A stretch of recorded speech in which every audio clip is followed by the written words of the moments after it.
Vas-y, Stan. Bonjour à tous. Avant le relais du flambeau, un petit clin d'œil, quelques anecdotes sur Miles Wolff. Des petites anecdotes personnelles ici que je dois partager. J'ai connu Miles il y a 17 ans maintenant. Je viens de réaliser que ça fait 17 ans. En 1993. À l'époque, je me cherchais du boulot en tant que joueur professionnel.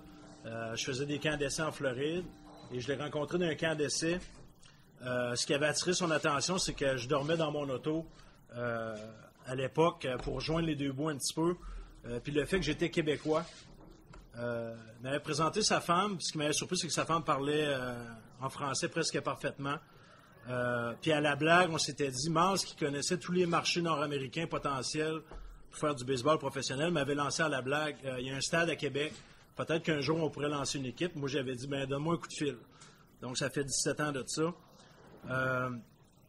Miles, c'est le père du baseball indépendant comme on le connaît aujourd'hui en 2009. Miles, suite à la vente des Bulls de Durham, son équipe, les Bulls, c'est les Bulls du film La Belle et le Vétéran, avec Kevin Costner, Susan Sarandon. Miles voulait lancer une ligue avec des équipes non affiliées.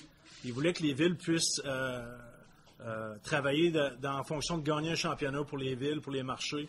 Un baseball flexible, comme on connaît à Québec. Donc, c'est vraiment Miles Wolff qui a lancé le baseball indépendant, qui est très populaire en Amérique du Nord à ce jour.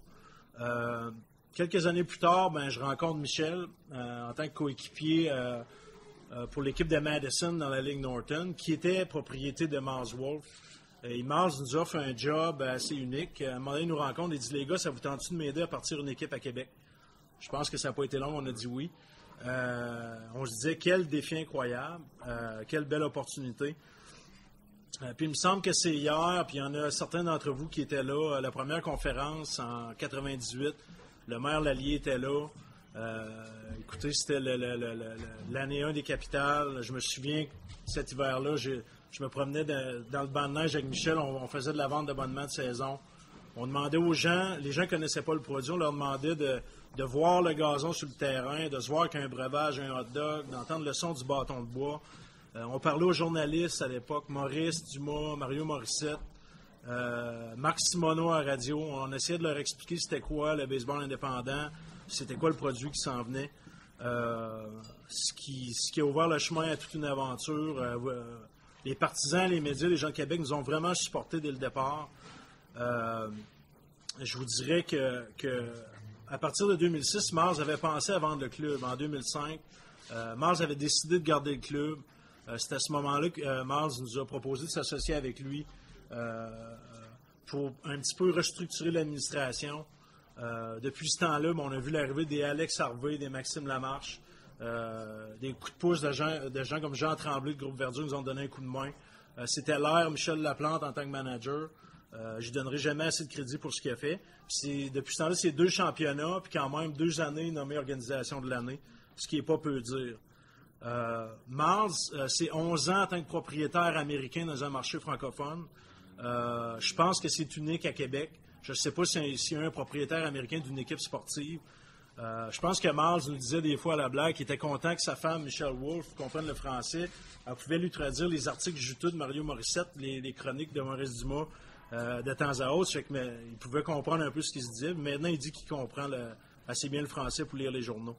Puis avant de faire le relais à Michel, son vœu, Miles, c'était qu'il y ait une continuité au niveau du prochain propriétaire. Il voulait que ce soit des Québécois, puis il voulait que sa philosophie se continue au travers du temps.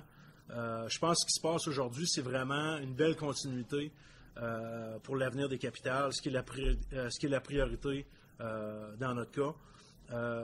J'ai rencontré Jean-Sébastien, une game des Remparts. Les Remparts nous faisaient un hommage suite au championnat. Jean-Sébastien me dit que j'ai un intérêt à acheter les capitales. Il m'a vraiment impressionné par son ambition. Puis vous connaissez la suite. Il a fait ses négociations. J'ai rencontré par la suite Jean-Michel. Moi, je peux vous dire, mon impression personnelle, c'est que c'est des hommes d'affaires qui ont de l'expérience, qui ont réussi dans leur business. C'est des gens qui comprennent l'aspect financier des capitales. C'est des gens qui veulent s'impliquer à gérer l'administration des capitales à temps plein et non des propriétaires de l'externe, ce qui est très rassurant. Je leur souhaite bonne chance, puis félicitations pour la transaction, gang. Je vais céder le mot à Michel.